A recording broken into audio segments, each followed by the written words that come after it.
Hi, everyone. Welcome to today's session on early stage hiring. If you're looking to learn a little bit more about your onboarding processes, you're definitely in the right place.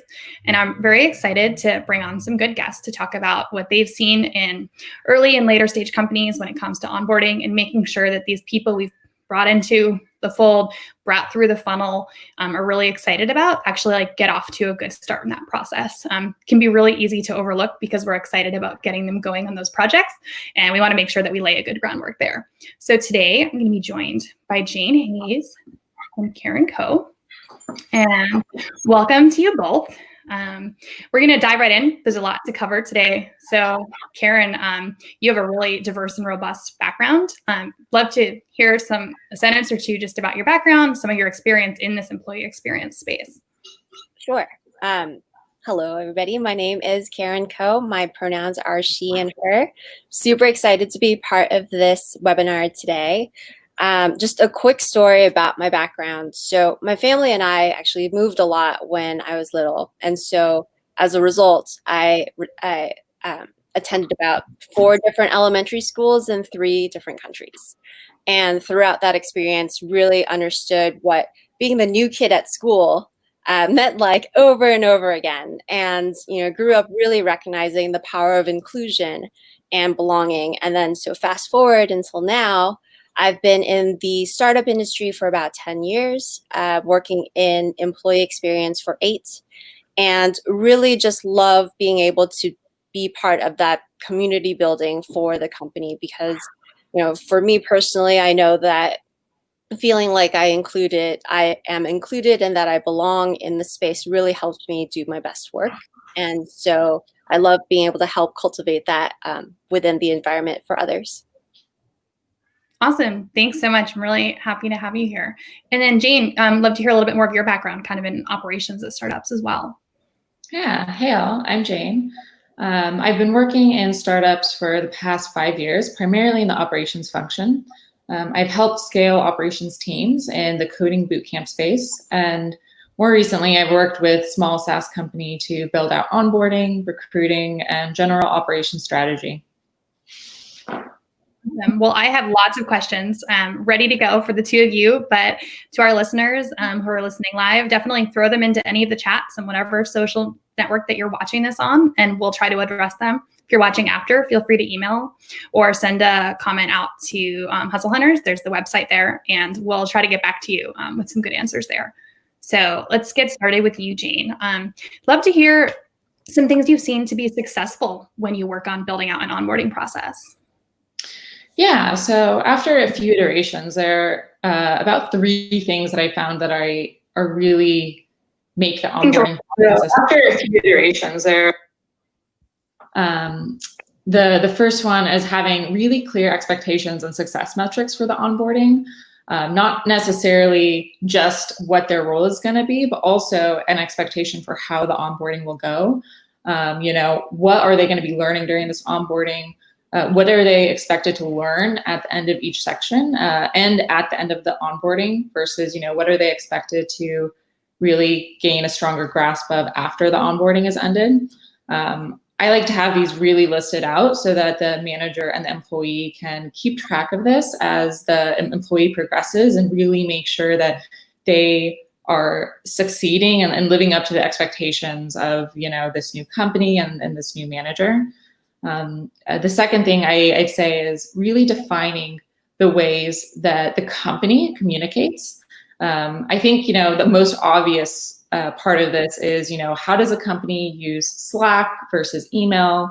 Do they prefer video meetings or in-person meetings? What are the standards? But also really outlining, how do the different teams communicate and, how do people bring up their concerns or suggestions? If they have a product or onboarding suggestion, where is the right place to have that conversation? Are there regular team meetings? Are there cross-functional team meetings? And what types of things are discussed there? Also going over, their personal growth and their success, what types of things are brought to one-to-ones. I think oftentimes companies will take for granted, these things that are so common in companies, but each company does do it slightly differently. So really defining, this is how our company does these things. will allow them to really contribute and start communicating early and often, instead of having to figure out themselves over the first months.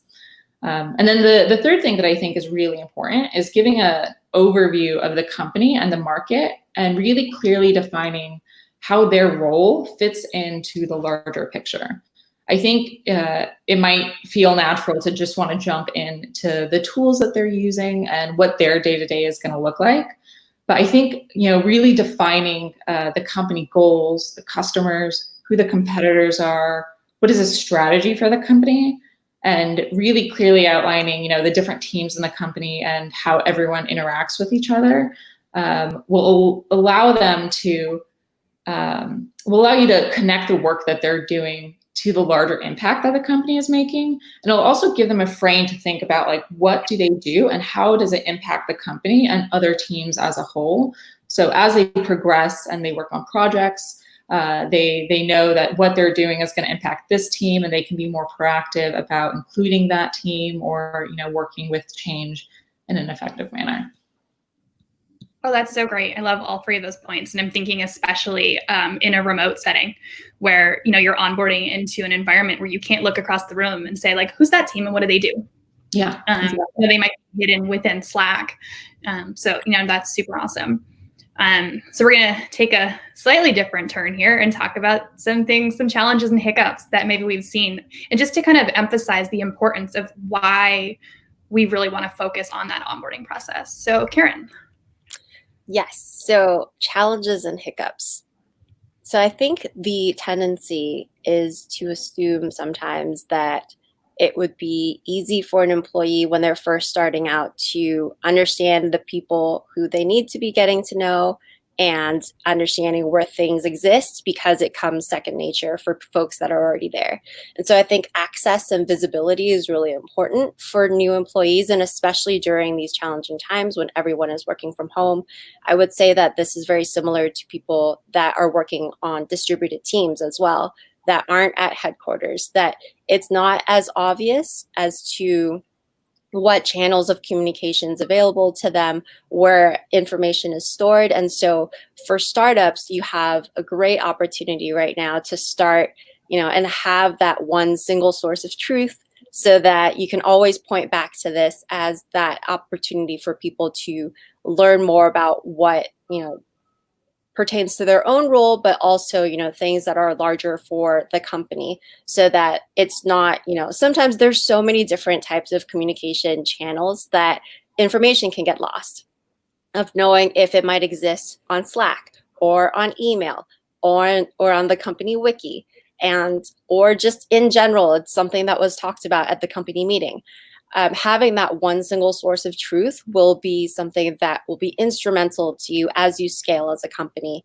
And also being able to help people be able to just continually reinforce that and update it, so that it just becomes a second nature thing that they do. And then in terms of visibility, recognizing that when you're onboarding at home, for the first time, you're only talking to the, couple of people that you are having your onboarding process with, or the people that are on your team.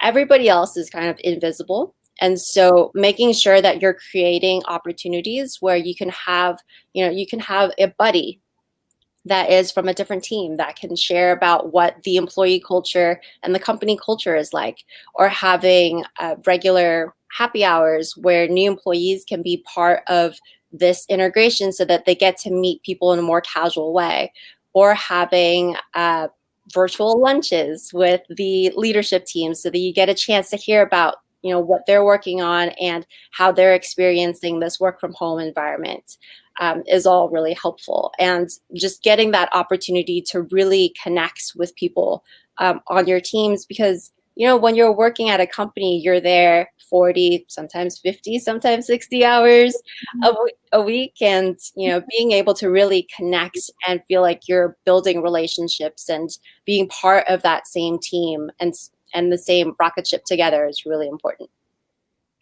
Awesome. Thanks so much. So we've talked a lot about these, this wish list of ways to make, from day one, this a more inclusive and like place that folks feel like they belong. Jean, do you have some tools to help us organize this? This is obviously a big undertaking, and when we're on a small, scrappy team, that can be challenging. So do you have any tips around tools that you found to be successful for this? Yeah, so I've used a variety of project management tools, and I think the best one is whatever your company is currently using, just so you can, the new employee can get used to the new software that they're going to be using for other projects anyway.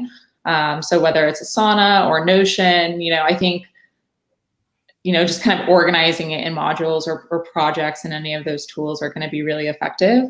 I think within those tools, it's important to have really clear documentation of, what are they going to be working on and when.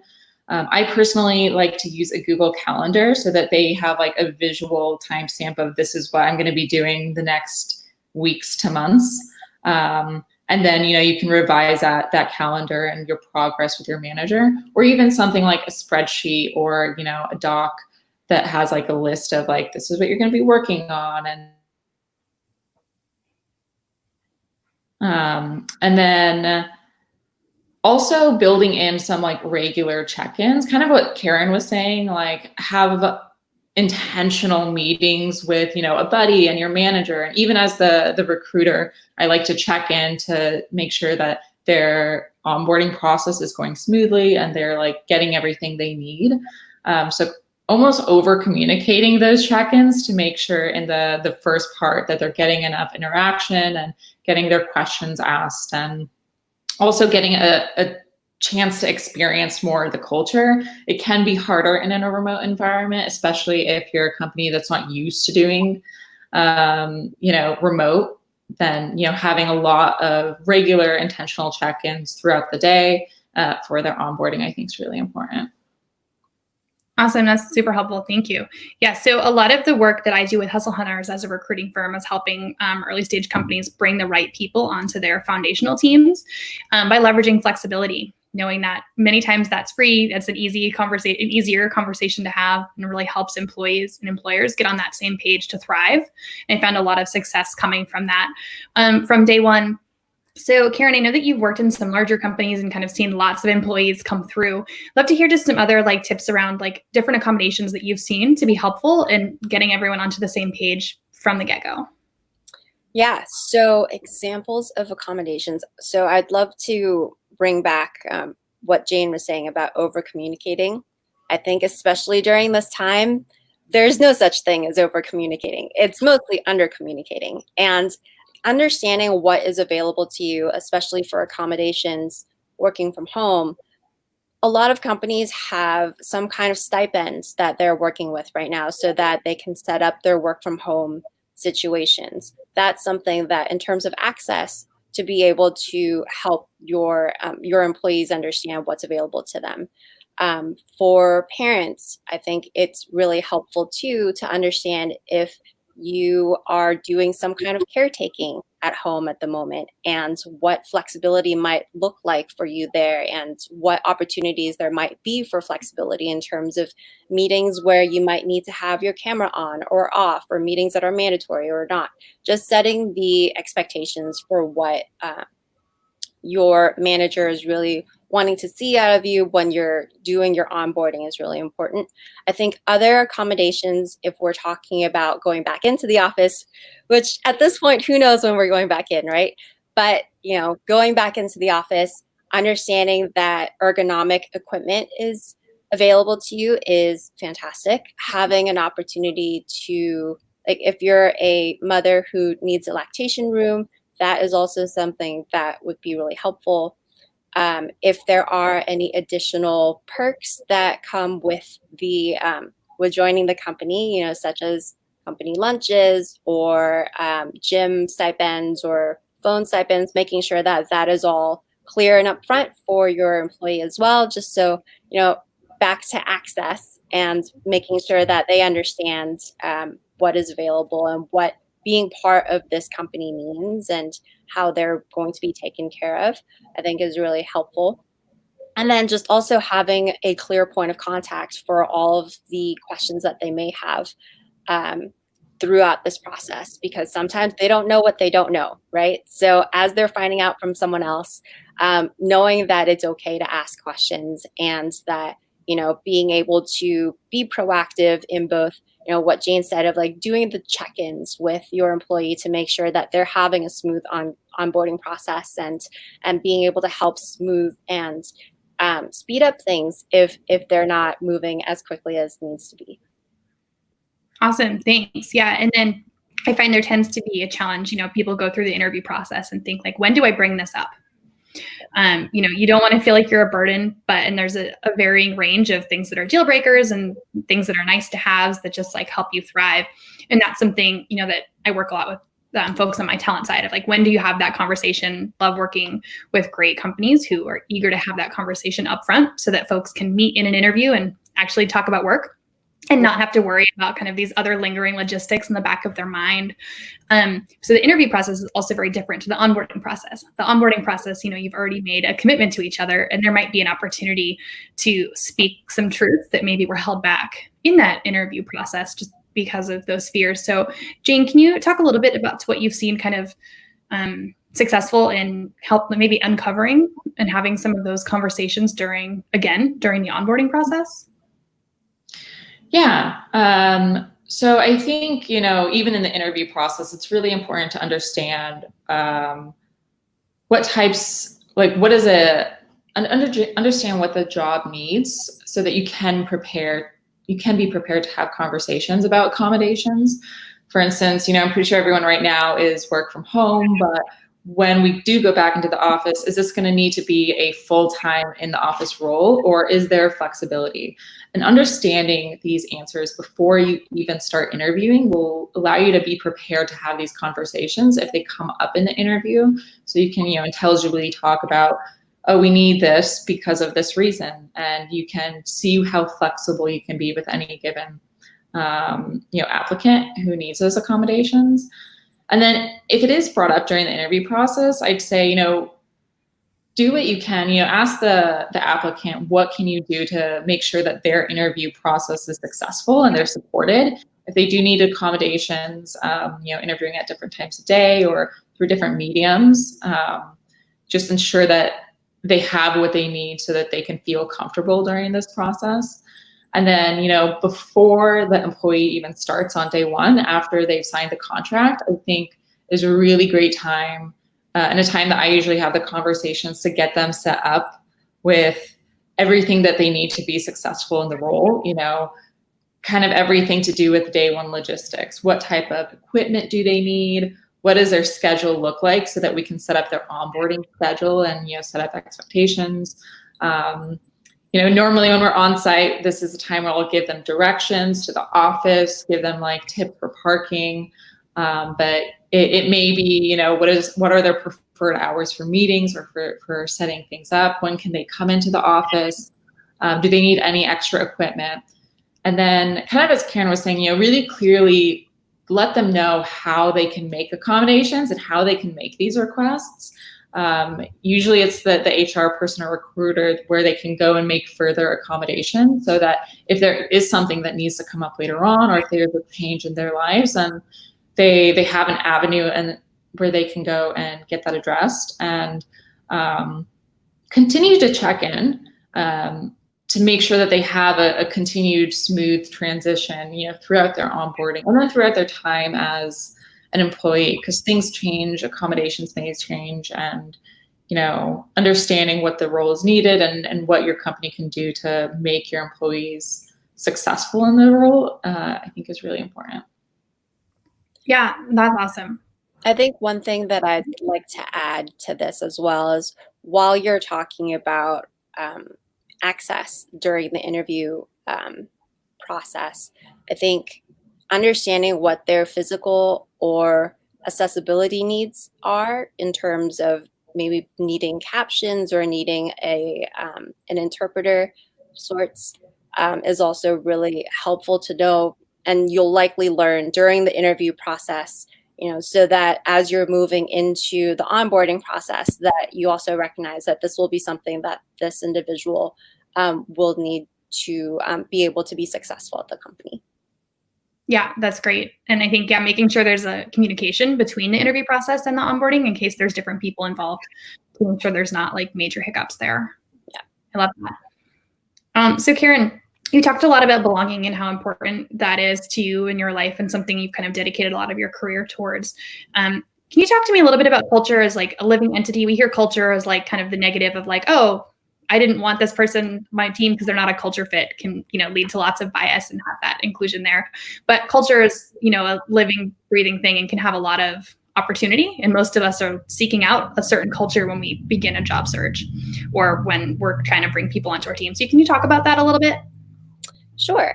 So culture is kind of the DNA of the company and how people are moving throughout the company and what's acceptable and what's not acceptable. And from what I understand culture to be, you know, it's hard to imagine a company, at the size of 5 to 10 people having the same exact culture as a company, at a couple hundred or a couple thousand. And, at times it could be that the core values of the culture is shifted in various ways. It doesn't have to be completely different, but I think that really understanding what those values and what your mission and vision are, so that you can also live those pieces of culture out.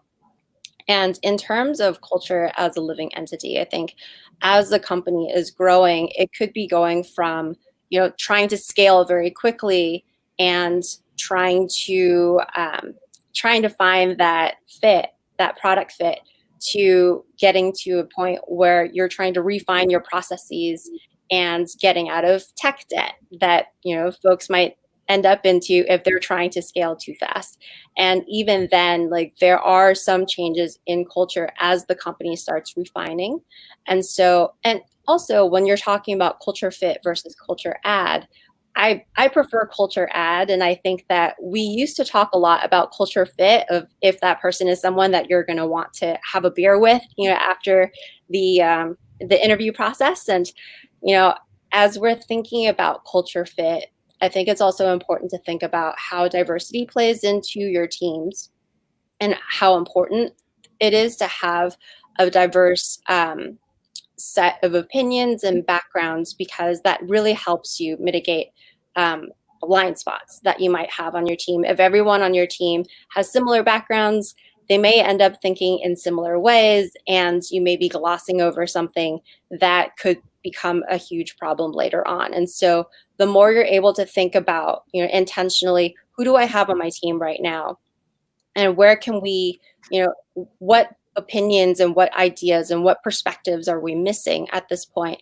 And then trying to help bring that into the conversation a bit more for your team, so that you have a more well-rounded set of people that are, both strong in what they do, but also have a diverse background, so that they can pull from and be able to say, hey, actually, like, from my experience from this, I think we should look at this a little bit more, or rethink the way that this is being done right now because of my previous experience. Awesome. Thanks so much for that. Yeah, it's obviously something that's always going to change, but I appreciate that as kind of a definition. Thank you. Jane, would you be able to share some tips for like helping new hires really get plugged into that culture and feel part of that? And whether that's today in our more remote first culture, or when we're in an office, like, feel free to share either way.